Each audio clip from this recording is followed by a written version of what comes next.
Well, the Federal Reserve's Open Market Committee had their first meeting of the year, and they elected to hold rates steady.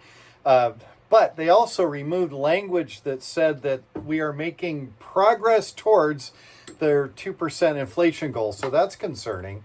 But is the Fed looking at the correct information? Barry Habib, who's the chairman of MBS Highways, he's a perennial winner of the Mortgage Rate Crystal Ball Award, wrote an open letter to President Trump outlining how flawed and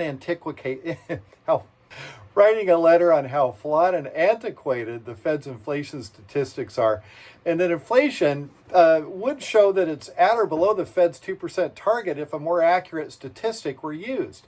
The largest part of core PCE, personal consumption expenditures, and CPI, Consumer Price Index, is shelter.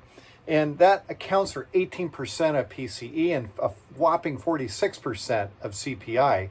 PCE shelter component is showing right now up 4.8% year over year. CPI is about the same, up 4.6%. Now, compare that to CoreLogic, who has a much more up-to-date and reliable statistic, and they're saying that shelter is up 1.5% year over year. If the actual shelter reading of 1.5% were used, our overall PCE would be at 2.2%, and CPI would be at 1.8%, and the Fed's rate policy outlook would probably be completely different.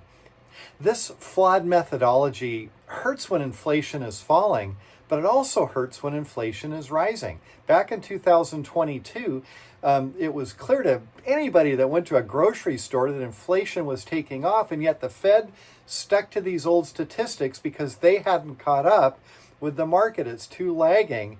And as a consequence, they kept rates too low for way too long, along with quantitative easing, and it reached a point where inflation got out of control, and that's why we're experiencing the pain that we are now.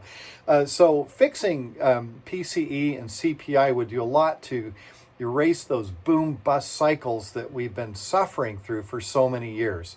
For the week, interest rates are holding steady. We're down just a little bit from last week. Let's hope that the president or somebody reads that letter that was sent by Barry and that the necessary changes are made quickly. Talk to you next week.